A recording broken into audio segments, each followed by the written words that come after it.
2024 లోక్సభ ఎన్నికల్లో మొదటి రెండవ దశల ఓటింగ్ పూర్తయింది. ఏప్రిల్ 19న 21 రాష్ట్రాలు కేంద్రపాలిత ప్రాంతాల్లోని మొత్తం 102 స్థానాలకు ఓటింగ్ జరిగింది. తొలి దశ ఓటింగ్లో దాదాపు 63% ఓట్లు పోలయ్యాయి. ఏప్రిల్ 26న 12 రాష్ట్రాలు ఒక కేంద్రపాలిత ప్రాంతంలోని మొత్తం 88 స్థానాలకు ఓటింగ్ జరిగింది.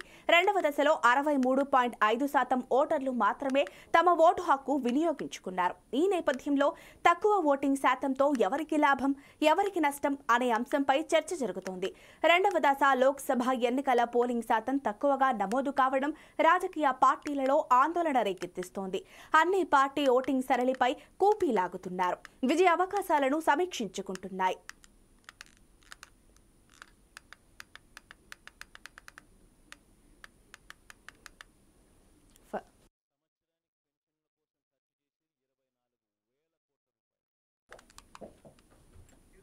మొన్నటి వరకు మేమంతా సిద్ధం పేరుతో రాష్ట్రాన్ని చుట్టేసిన సీఎం జగన్ బస్సు యాత్రను చేపట్టారు. ఎన్నికలు దగ్గర పడుతున్న తరుణంలో ఆయన ప్రచారాన్ని హోరెత్తించబోతున్నారు. రేపటి నుంచి సుడిగాలి పర్యటన చేయనున్నారు. రోజుకు 3 బహిరంగ సభల్లో పాల్గొనేలా జగన్ షెడ్యూల్ ఖరారయ్యింది. రేపు ఉదయం తాడిపత్రి, మధ్యాహ్నం వెంకటగిరి, సాయంత్రం కందుకూరులో నిర్వహించే సభల్లో జగన్ పాల్గొంటారు. 29వ తేదీన ఉదయం చోడవరం, మధ్యాహ్నం పి గన్నవరం, సాయంత్రం పొన్నూరులో నిర్వహించే సభలకు హాజరవుతారు. 30న ఉదయం కొండేపి, మధ్యాహ్నం మైదుకూరు, సాయంత్రం పీలేరు సభల్లో ప్రసంగిస్తారు. మే 1న ఉదయం బొబ్బిలి, మధ్యాహ్నం పాయకరావుపేట, సాయంత్రం ఏలూరు సభలకు హాజరవుతారు. జగన్ సభలకు సంబంధించి అన్ని చోట్ల శరవేగంగా ఏర్పాట్లు జరుగుతున్నాయి.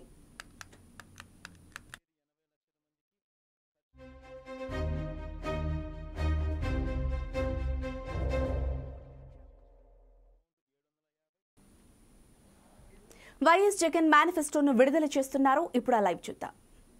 8.31 కోట్లు, మన జనాభా 5.10 కోట్లు, 8,114 కోట్లు వాళ్ళ సంవత్సరానికి ఖర్చు. కేరళ వాళ్ళు ఇచ్చేది 1,600 ఇస్తున్నారు నెలకు, 48 లక్షల మందికి ఇస్తూ ఉన్నారు. 7,295 కోట్ల రూపాయలు. మరి దేశం కన్నా మనం ఎంత పైన ఉన్నామో ఒకసారి గమనించమని అడుగుతాను. ఈ మాట ఎందుకు చెప్తా ఉన్నానంటే,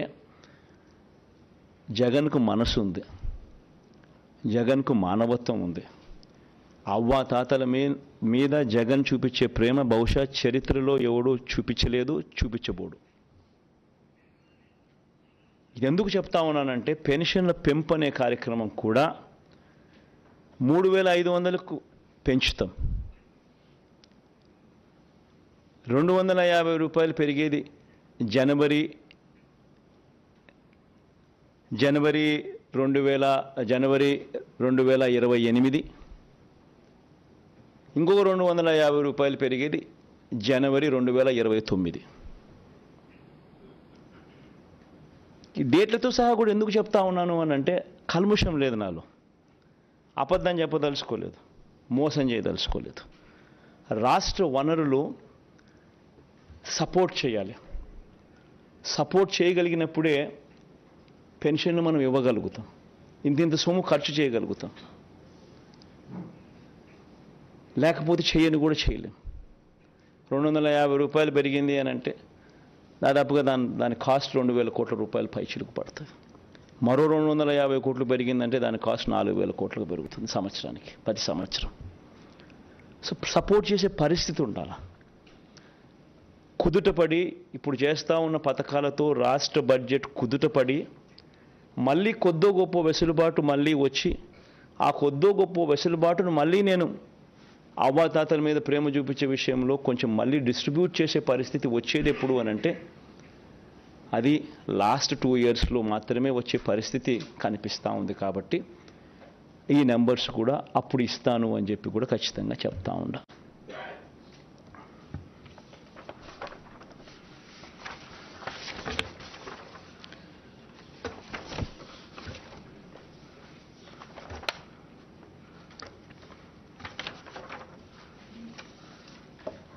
వ్యవసాయ రంగం, రైతన్నలకిచ్చే రైతు భరోసా సొమ్ము ఇప్పటికే మేనిఫెస్టోలో ఈ 2019లో మనం చెప్పిన మేనిఫెస్టోలో రైతన్నలకు 50,000 రూపాయలు ఇస్తాము 5 సంవత్సరాలలో అని చెప్పి రైతన్నలకు 67,500 ఇవ్వగలిగాం దేవుడి దయతో. 13,500 రైతు భరోసాగా ఇస్తూ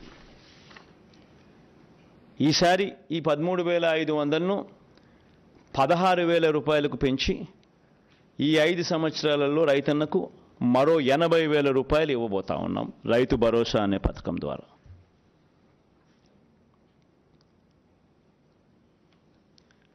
దీనివల్ల 5 ఏళ్లలో రైతుల సంక్షేమం కోసం దాదాపుగా 53 లక్షల మంది రైతన్నలకు దీనివల్ల మంచి జరుగుతుంది. ప్రతిపక్ష భారత రాష్ట్ర సమితి 24వ వ్యవస్థాపక దినోత్సవాన్ని జరుపుకుంటోంది. ఈ సందర్భాన్ని పురస్కరించుకుని బీఆర్ఎస్ కార్యనిర్వాహక అధ్యక్షుడు మాజీ మంత్రి కేటీఆర్ హైదరాబాద్ తెలంగాణ భవన్లో పార్టీ జెండాను ఎగురవేశారు. మాజీ మంత్రులు, పలువురు సీనియర్ నాయకులు ఇందులో పాల్గొన్నారు. అనంతరం కేటీఆర్ పార్టీ క్యాడర్ను ఉద్దేశించి ప్రసంగించారు. పార్టీ శ్రేణులకు ఆయన శుభాకాంక్షలు తెలిపారు. ప్రత్యేక రాష్ట్ర ఉద్యమ సమయంలో ప్రాణాలను అర్పించిన అమరవీరులకు కేటీఆర్ నివాళి అర్పించారు. ఎన్నికల్లో గెలుపోటములు అత్యంత సహజమేనని వ్యాఖ్యానించారు. గెలిచినా ఓడినా తెలంగాణ ప్రజల తరపున పోరాడేది, వారి గొంతుకగా ఉండేది ఒక్క బీఆర్ఎస్ మాత్రమేనని స్పష్టం చేశారు. విజయాలకు పొంగిపోవడం, అపజయాలకు కుంగిపోమని పేర్కొన్నారు. ఎవరు ఎన్ని రకాలుగా తమను కించపరిచే ప్రయత్నం చేసినా తెలంగాణ ప్రజలకు సేవలు అందించే విషయంలో వెనుకంజ వేయబోమని కేటీఆర్ అన్నారు. ఈరోజు నిండుతున్న సందర్భంగా నేను మా గులాబీ సైనికులు, మా అన్నదమ్ములు, ఆడబిడ్డలు, ముఖ్యంగా మాకు అఖండమైన ప్రేమను, అపారమైన విశ్వాసాన్ని నింపిన తెలంగాణ ప్రజలకు శతదా సర్వదా పాదాభివందనం చేస్తూ వారికి రుణపడి ఉంటామని చెప్తూ, మీ తరపున మీ గొంతుకై కొట్లాడుతూనే ఉంటాం. అప్పుడప్పుడు కింద పడవచ్చు, అప్పుడప్పుడు పైన ఉండవచ్చు. విజయాలకు పొంగిపోము, అపజయాలకు కుంగిపోము. ఎవరు ఎన్ని మాటలు చెప్పినా, ఎవరు ఎన్ని రకాలుగా మరి ఇవాళ మమ్మల్ని కించపరిచే ప్రయత్నం చేసినా ఒకటి వాస్తవం, తెలంగాణ కంటూ ఒక గొంతు ఉండడం అనేది తప్పకుండా అవసరం. స్వీయ రాజకీయ అస్తిత్వమే శ్రీరామ రక్ష అనే మాట ప్రొఫెసర్ జయశంకర్ గారు ఎప్పుడూ చెప్తా ఉండేవారు. ఇవాళ తెలంగాణ కంటూ ఉన్న ఇంటి పార్టీ, తెలంగాణ కంటూ ఉన్న ఒక గొంతుక ఇవాళ కేసీఆర్, బీఆర్ఎస్. మరి అట్లాంటి బీఆర్ఎస్కి 24 ఏళ్లలో మీకు ఇచ్చిన ఆదరణకు ధన్యవాదాలు. మా కార్యకర్తలు వేలాది మంది, లక్షలాది మంది ఎన్నో త్యాగాలు చేసి అటుకులు తిన్నరో, లేదా కొన్ని ఉద్యమ సందర్భాల్లో అయితే కడుపు మాడుతూ, కడుపు కాల్చుకుంటూ కూడా ఈ పార్టీ కోసం, తెలంగాణ ప్రజల కోసం, తెలంగాణ ఆకాంక్ష కోసం పోరాడిన లక్షలాది మంది మా గులాబీ దండుకు, అదేవిధంగా ప్రాణాలు అర్పించి తెలంగాణ సాధించిన అమరవీరులకు, వందలాది మంది బిడ్డలు ఈరోజు వారి తల్లిదండ్రులందరూ మన మధ్యనున్నారు. వారికి పేరు పేరున మాకు 24 ఏళ్ల ప్రస్థానంలో సహకరించిన ప్రతి ఒక్కరికి రుణపడి ఉంటాం. ప్రతి ఒక్కరికి కూడా మళ్ళీ మీరు చూపిన బాటలో మా నాయకుడు కేసీఆర్ గారు ఏ ఆశయంతోనైతే ప్రజలు కేంద్ర బిందువుగా, ప్రజల సమస్యల పరిష్కారమే ప్రధాన ఇతివృత్తంగా కదలాలనే ఒక స్ఫూర్తిదాయక సందేశం ఇచ్చినారో, వారి ఆశయాలకు అనుగుణంగా, వారి ఆకాంక్షలకు అనుగుణంగా ముందుకు పోతాం. పిఠాపురంలో జనసేన అధినేత ఓటమి కోసం వైసీపీ నేతలు పావులు కదుపుతున్నట్లు కీలక ప్రకటన చేశారు నాగబాబు. పవన్ కళ్యాణ్ ఓటమి కోసం మిథున్ రెడ్డి, దాడిశెట్టి రాజాలు ఎంతగానో ప్రయత్నం చేస్తున్నట్లు తెలిపారు. పవన్ కళ్యాణ్కి వస్తున్న ఆదరణ చూసి పరాజయం సాధ్యం కాదని తెలిసిందన్నారు. అందుకే స్థానికేతరులను పిలిపించి దాడికి పాల్పడేందుకు ప్రయత్నాలు చేస్తున్నట్లు స్థానికుల నుంచి వచ్చిన సమాచారం అన్నారు. పిఠాపురంలో జనసేన అధినేత ఓటమి కోసం వైసీపీ నేతలు పావులు కదుపుతున్నట్లు కీలక ఆరోపణలు చేశారు నాగబాబు. పవన్ కళ్యాణ్ ఓటమి కోసం మిథున్ రెడ్డి, దాడిశెట్టి రాజోలు ఎంతగానో ప్రయత్నం చేస్తున్నట్లు తెలిపారు. పవన్ కళ్యాణ్కి వస్తున్న ఆదరణ చూసి పరాజయం సాధ్యం కాదని తెలిసిందన్నారు. ఓడించడానికి మిథున్ రెడ్డి గారు, దాడిశెట్టి రాజా ఇలాంటి కొంతమంది వ్యక్తుల్ని ఇక్కడ ఉంచి ఎట్లయినా సరే పవన్ కళ్యాణ్ గారి అపజయానికి పాటుపడాలి, ఆయన ఓడించాలని పంపించారు. కొత్తగా మాకు స్థానికులు ఇన్ఫర్మేషన్ ఏంటంటే మిథున్ రెడ్డి వల్ల కూడా కావట్లేదు. సో కడప నుంచి కొంతమంది గూండాలను కొంతమంది రౌడీల్ని పిఠాపురానికి పంపించినట్టు మాకు సమాచారం వచ్చింది. సో మీరు ఎంతమంది వస్తారో రండి, ఇక్కడ మేము రెడీగా ఉన్నాం, మా పిఠాపురం ప్రజలు రెడీగా ఉన్నారు. ఒకటి గుర్తుపెట్టుకోవాల్సింది ఏంటంటే, మీ ఇంటికి మా ఇల్లు ఎంత దూరం ఉందో మా ఇంటికి మీ ఇల్లు కూడా అంతే దూరం ఉంది. పంపించండి, ఎంతమంది పంపిస్తారు కొండాలి. ఇక్కడ వాళ్ళు ఎలా ఫేస్ చేయాలో మా మెకానిజం మాకుంది, మా పిఠాపురం ప్రజల సపోర్ట్ మాకుంది. సో మీరు మర్యాదగా ఉంటే మేము మర్యాదగా ఉంటాం, మీరు దారి తప్పితే మాకు వేరే ఆప్షన్ లేదు. Be careful. ఎలక్షన్ కమిషన్ కీలక నిర్ణయం తీసుకుంది. ఏపీలో జరిగే ఎన్నికల్లో అంగన్వాడీలు, కాంట్రాక్టు ఉద్యోగులను ఎన్నికల విధుల్లోకి తీసుకోవాలని నిర్ణయించింది. పోలింగ్ విధుల్లో సిబ్బంది కొరత దృష్ట్యా అంగన్వాడీలు, కాంట్రాక్టు ఉద్యోగులను ఓపీలుగా నియమించాలని ఆదేశాలు జారీ చేసింది. మరోవైపు ఎన్నికల విధుల్లో పాల్గొనే అన్ని కేటగిరీల వారికి పోస్టల్ బ్యాలెట్ కోసం ఫామ్ 12D జారీ గడువును మే 1వ తేదీ వరకు పొడిగిస్తూ ఎలక్షన్ కమిషన్ ఆదేశాలు జారీ చేసింది. గతంలో రెవెన్యూ ఉద్యోగులు, ఉపాధ్యాయులు ఎన్నికల విధుల్లో పాల్గొనేవారు. ఇప్పటి వరకు అంగన్వాడీలు, కాంట్రాక్టు ఉద్యోగులు ఎన్నికల విధుల్లో పాల్గొనలేదు. ఈసారి ఎన్నికలు సక్రమంగా నిర్వహించాలని, సిబ్బంది కొరత లేకుండా పూర్తి స్థాయిలో నియమించాలనే ఉద్దేశంతో ఈసీ ఈ నిర్ణయం తీసుకున్నట్లు తెలుస్తోంది.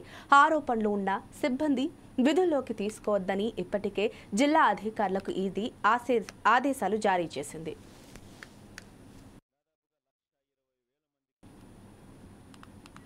లోక్సభ ఎన్నికల నేపథ్యంలో వైరా నియోజకవర్గంలోని స్ట్రాంగ్ రూమ్లను ఎన్నికల పరిశీలకులు డాక్టర్ సంజయ్ కోల్టే, రిటర్నింగ్ అధికారి విపి గౌతమ్తో కలిసి పరిశీలించారు.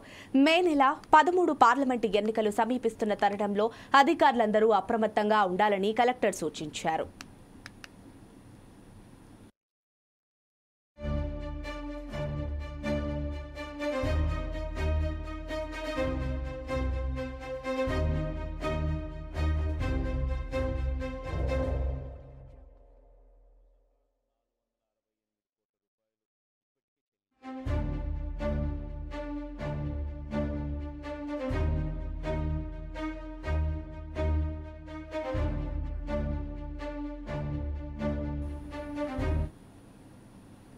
ప్రశాంతతకు నిలయమైన పుట్టపర్తి నియోజకవర్గంలో రాజకీయం రచ్చకెక్కుతోంది.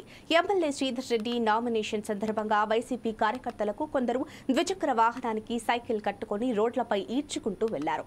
ఇదే క్రమంలో మాజీ మంత్రి పల్లె రఘునాథ్ రెడ్డి తలమల్లలో ఎన్నికల ప్రచారం నిర్వహించేందుకు వస్తున్న సందర్భంగా టీడీపీ కార్యకర్తలు ఫ్యాన్ను ద్విచక్ర వాహనానికి కట్టుకుని రోడ్లపై ఈడ్చుకుంటూ వెళ్లి హంగామా చేశారు. అక్కడున్న వైసీపీ శ్రేణులు ఇదేం పనంటూ వాగ్వాదానికి దిగారు.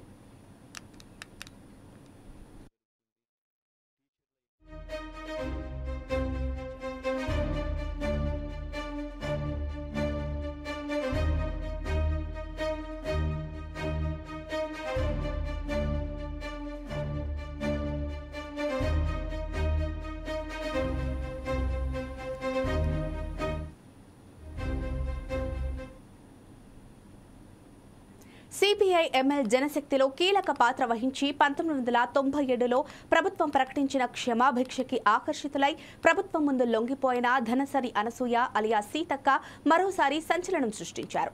గతంలో కోవిడ్ సమయంలో రాష్ట్రంలో వరదల సమయంలో తీవ్రంగా నష్టపోయిన గ్రామాలను పరామర్శించి వారిని ఆదుకోవడంలో సీతక్క ముందుంది. స్వయంగా తానే వారికి ఆహార ధాన్యాలు, మందులు అందించి ప్రజల నుండి మన్ననలు పొందింది. ఆ విశేషాలేమిటో చూద్దాం.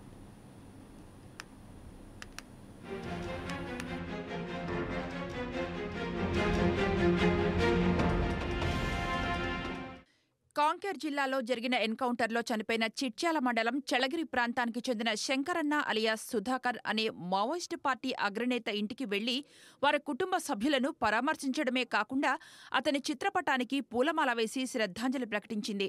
ఇది తెలంగాణ రాష్ట్రంలోనే కాకుండా దేశ ప్రజలలో సైతం చర్చనీయాంశంగా మారింది. శంకరన్న కుటుంబీకులను పరామర్శిస్తున్న సమయంలో ప్రభుత్వ ప్రజాశ్రేయస్సు పథకాలను వారికి అందేటట్టు చేస్తామని హామీ ఇచ్చారు. 20 సంవత్సరాల క్రితం అప్పటి సిపిఐ ఎంఎల్ పీపుల్స్ వార్ అంటే ఇప్పటి మావోయిస్టు పార్టీలో చిన్న స్థాయి నుండి రాష్ట్ర స్థాయి నాయకుడిగా ఎదిగిన శంకరన్న కొన్ని రోజుల క్రితం పోలీస్ ఎన్కౌంటర్లో మరణించాడు. తమ సహచరి సుమన్ అలియాస్ రజితతో పాటు మరో 27 మంది ఈ ఘటనలో మరణించారు. అందులో 15 మంది మహిళలు ఉండగా మిగిలిన వారు పురుషులు. దీన్ని మావోయిస్టు పార్టీ కేంద్ర కమిటీ తీవ్రంగా ఖండించింది. రాష్ట్ర కేంద్ర ప్రభుత్వాలు అనుసరిస్తున్న విధానాలు కార్పొరేట్ కంపెనీలకు దేశ ఖనిజ సంపదను దోచిపెట్టడాన్ని తప్పుపట్టింది. ఆదివాసీ ప్రజలను, మావోయిస్టు పార్టీ నాయకులను బూటకపు ఎన్కౌంటర్ల పేరుతో కాల్చి చంపుతూ ఎన్కౌంటర్ అని నమ్మబలికే ప్రయత్నం చేస్తున్నారని ఆరోపించింది. దీనికి పూర్తి విరుద్ధంగా తెలంగాణ రాష్ట్రంలో మంత్రిగా ఉన్న సీతక్క అమరుడైన శంకరన్న కుటుంబాన్ని పరామర్శించటం, సానుభూతి ప్రకటించడం వెనుక కారణాలు ఏంటి? వాస్తవానికి శంకరన్న కుటుంబానికి సానుభూతి ప్రకటించడానికి వెళ్లారా? జరుగుతున్న ఎన్నికలను దృష్టిలో పెట్టుకుని ప్రజల సానుభూతి సంపాదించడానికి వెళ్లారా అనేది తెలియాల్సి ఉంది. గత కొన్ని రోజుల క్రితం ఇంద్రవెల్లిలో అమరుల వర్ధంతి సభ జరగగా ఆ కార్యక్రమంలో సీతక్క చాలా ఉత్తేజపూర్వకంగా మాట్లాడుతూ ఆనాటి సంఘటనను తలుచుకొని బాధపడ్డారు. తుపాకీ వీడి ఎన్నికల ద్వారా ప్రజా పరిపాలన చేయవచ్చు అని నమ్మిన సీతక్క ప్రస్తుతం ప్రజా వ్యతిరేక విధానాలను, అణచివేతను ఖండిస్తున్నారా? లేక కేవలం ఎన్నికల నేపథ్యంలో ఇలా సానుభూతి ప్రకటిస్తూ ఎన్నికల్లో లబ్ధి పొందడానికి ప్రయత్నిస్తున్నారా అనేది తెలియాల్సి ఉంది.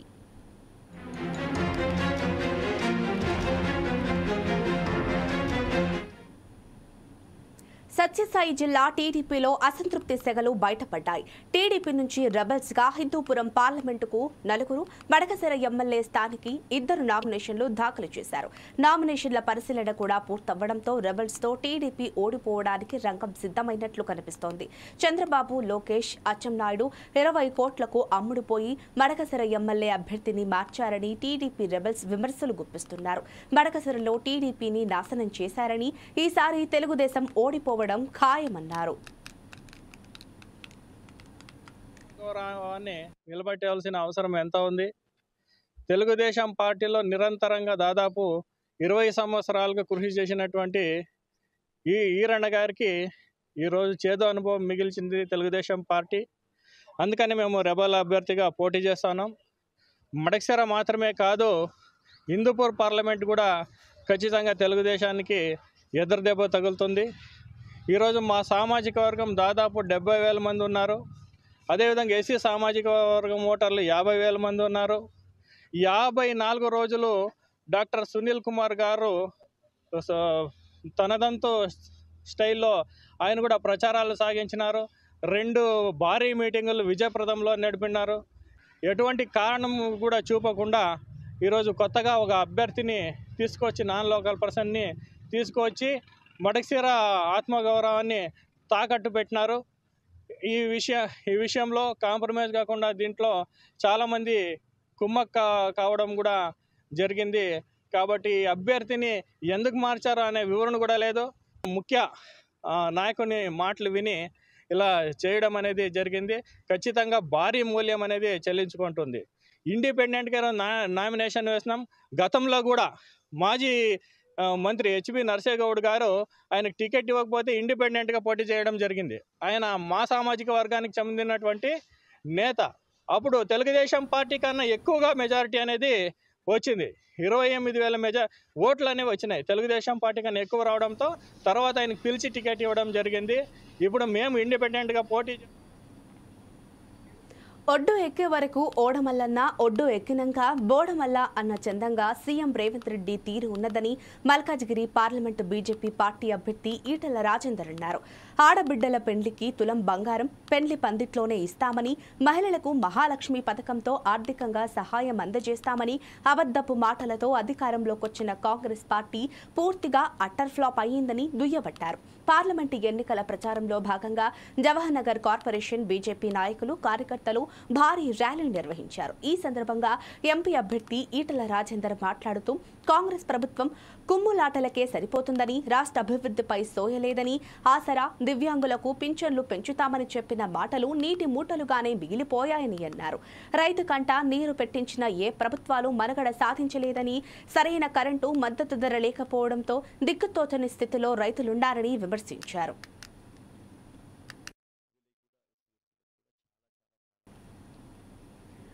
రైతులకు రైతు బంధు రాకుండా చేసిందే హరీష్ రావు అన్నారు టీసీసీ ప్రధాన కార్యదర్శి అద్దంకి దయాకర్. బీఆర్ఎస్ పార్టీలో హరీష్ రావు అస్తిత్వం ప్రమాదంలో పడిందని చెప్పారు. బీఆర్ఎస్ పార్టీ అధికారంలో ఉన్న లక్షల కోట్లు దోచుకున్నారని ఎద్దేవా చేశారు. పార్లమెంటు ఎన్నికల నేపథ్యంలో బీజేపీకి లబ్ధి చేకూర్చేందుకే బీఆర్ఎస్ నాటకాలు ఆడుతుందని ఆగ్రహం వ్యక్తం చేశారు. కాంగ్రెస్ పార్టీ ఇచ్చిన మాట ఏనాడు తప్పదన్న అద్దంకి ఆగస్టు 15లోగా రుణమాఫీ చేస్తానని చెప్పారు. హరీష్ రావు, నీ పొలిటికల్ డ్రామాలు ఆపు. నిన్ను నీ మామ పట్టించుకోవట్లేడా, మీ బామ్మర్ది పక్కన పెట్టిండా, లేకపోతే నీ రాజకీయ అస్తిత్వం ప్రమాదంలో పడిందో తెలియదు. కానీ ఇవాళ రైతు బంధు ఇవ్వకుండా నిలువరించిందే, రైతులకు రాకుండా చేసిందే నువ్వు. ఇవాళ లక్షల కోట్ల రూపాయలు దోచుకొని తెలంగాణ ఖజానంతా ఖాళీ చేసి ఇలా నంగనాచి ఆటలు మాట్లాడుతున్న హరీష్ రావు, రేపు నీకు ప్రజలు తగిన బుద్ధి చెప్తారు, గుర్తుపెట్టు. ముఖ్యమంత్రి రాజీనామా కావాలన్నా నీకు? రేపు రైతు రుణమాఫీ చేస్తే నీ బీఆర్ఎస్ పార్టీని రద్దు చేసుకుంటావా? అయినా నువ్వు బీఆర్ఎస్లో ఉంటావో బీజేపీకి పోతావో తెలియదు, అది పక్కన పెట్టు. ఇలాంటి పిచ్చి నాటకాలు ఆపి, ఇలాంటి జిమ్మిక్స్ ఆపి ఏమైనా చెయ్యండిరా నాయన మీరు ప్రజల కోసం. ఎట్లాగో మీ పార్టీని తీసుకుపోయి బీజేపీలో కలిపే రోజులు ఇవి. వాళ్ళకు ఫేవర్ చేయడానికి చేస్తున్న ఒక రాజకీయ కుట్ర. ఇవాళ ప్రభుత్వంలో పోయేసరికి మీకు అందరికీ పిచ్చిలేసింది. ఒక్కొక్కడు ఒక్కొక్క తీరుగా ఇవాళ స్పందిస్తున్న తీరు మిమ్మల్ని ఏ డాక్టర్లు చూపించినా బాగా పరిస్థితి లేదు. మీ మామ ఒక తీరు, నువ్వొక తీరు, నీ బామ్మార్ది ఒక తీరు. ఆమెను తీసుకుపోయేమో జైల్లో పెట్టిండ్రు, అక్కడ ఆ డ్రామా ఆడుతుంది.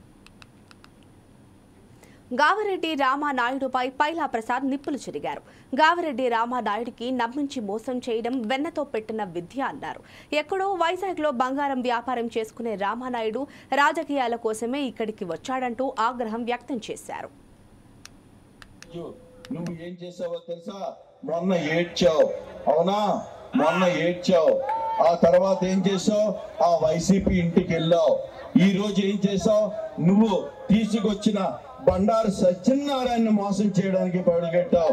మాడుగుల నియోజకవర్గాన్ని తెలుగుదేశాన్ని ఓడించడానికి పడుగెట్టావు. గుర్తు లేదా గావిరెడ్డి రామానాయుడు? లేకపోతే ఇండిపెండెంట్ గా ఈ రోజు చేస్తావా? అది ఎంత మోసపూరిత రాజకీయాలు చేస్తావు గావిరెడ్డి రామానాయుడు? మళ్ళీ నువ్వు నీ నాయకులతో చెప్పిస్తావా? అది ఏంటంటే అది డమ్మీ నామినేషన్ చెప్పిస్తావా? నేను ప్రతిదీ తీసా, నీ హిస్టరీ తీసా, నిన్ను తీసుకెళ్తా, నిన్ను బయటకు పంపిస్తా. గుర్తుపెట్టుకో, ఇది మర్చిపోతావా? ఇది హిస్టరీ, ఇది ప్రతిదీ డాక్యుమెంటెడ్ ఫార్మాట్ లో ఉంది. నువ్వు ఎంత మోసం చేసావో ప్రతిదీ ప్రజలకు తీసుకెళ్లి నిన్ను మాడుగుల నియోజకవర్గంలో తిరగనివ్వకుండా చేస్తానని చెప్పేసి గుర్తుకి సమావేదిగా చెప్తా ఉన్నాను. ఎంత మందిని మోసం చేస్తావు? ఇక్కడ మోసం చేసి ఈ తెలుగుదేశాన్ని మాత్రం నువ్వు మోసం చేయలేవు. తెలుగుదేశం పార్టీని నమ్ముకున్న కార్యకర్తలు మోసం చేయలేవు. తెలుగుదేశం క్రమాన్ని నమ్ముకున్న నాయకులను మోసం చేయలేవు అని చెప్పేసి సభావేదికగా తెలియజేస్తాం.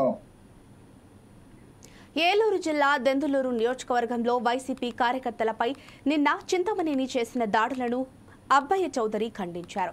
పోలీసులు చింతమనేనిపై చర్యలు తీసుకోవాలని డిమాండ్ చేశారు. చింతమనేని ప్రవర్తనపై ఎన్నికల సంఘానికి ఫిర్యాదు చేస్తామన్నారు. చింతమనేని వంటి వారికి టికెట్లు ఇచ్చినందుకు దళితులకు చంద్రబాబు క్షమాపణలు చెప్పాలని అబ్బయ్య చౌదరి డిమాండ్ చేశారు. గ్రామాల్లో తిరుగుతూ ఒక అరాచకమైన సృష్టిస్తూ ఉన్నాడు. ఈరోజు తెలుగుదేశం పార్టీ కానీ చంద్రబాబు నాయుడు కానీ ఆలోచించాలి. ఇటువంటి దుర్మార్గుడికి, ఇటువంటి దుష్టుడికి ఈరోజు మీరు బీఫామ్ ఇచ్చి పంపించడం జరిగింది. ఈ దెందులూరు నియోజకవర్గం 5 సంవత్సరాలుగా ప్రశాంతంగా ఉన్నటువంటి దెందులూరు నియోజకవర్గాన్ని ఒక్క రాత్రి మీరు బీఫామ్ ఇచ్చి అతన్ని పంపించి ఈ నియోజకవర్గాన్ని ఈరోజు మళ్ళీ గొడవలకి, కొట్లాటలతో నిద్రలేపటం జరిగింది. నిన్న ఒక్కరోజు అతను చేసినటువంటి ప్రచారం, అతను చేసినటువంటి అరాచకం ఈ నియోజకవర్గంలో అంతా ఇంత కాదు.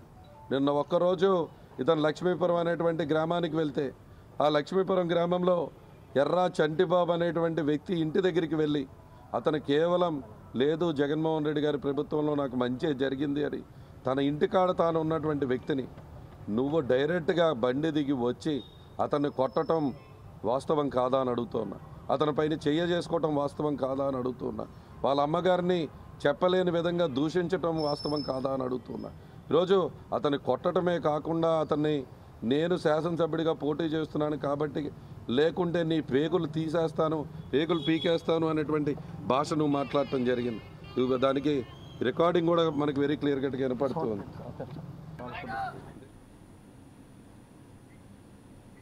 ఉన్నత చదువులు చదివిన వ్యక్తి ఆర్ఎస్ ప్రవీణ్ కుమార్ అని నాగం జనార్దన్ రెడ్డి అన్నారు. నాగర్ కర్నూలు నియోజకవర్గ ప్రజలు ఆర్ఎస్ ప్రవీణ్ కుమార్ ను ఆశీర్వదించాలని కోరారు. కాంగ్రెస్ ప్రభుత్వానికి గ్యారంటీలను అమలు చేసే సత్తా లేదని విమర్శలు గుప్పించారు. రైతులకు ఇస్తానని చెప్పిన 15,000 రూపాయలు ఏమయ్యాయని ప్రశ్నించారు. 4,000 ఇస్తానని చెప్పి ప్రజలను మోసం చేసిన పార్టీ అంటూ నాగం జనార్దన్ రెడ్డి దుయ్యబట్టారు.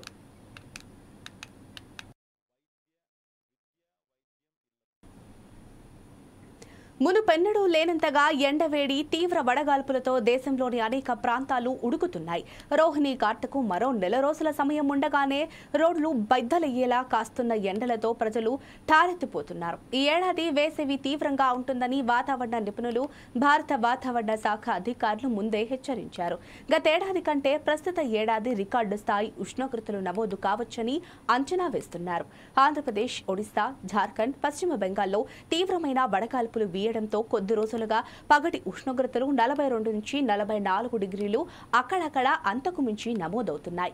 ఇదే పరిస్థితి మరో 5 రోజులు కొనసాగవచ్చని ఐఎండీ హెచ్చరించింది. పసిఫిక్ మహాసముద్రం నుంచి వస్తున్న వేడి గాలులు భారత్ ఉపఖండంలో మరింత వేడిని పెంచుతున్నాయని, ఈ ప్రభావంతో దేశం మొత్తం నిప్పుల కుంపటిలా మారిందని వాతావరణ శాఖ అధికారులు అంటున్నారు.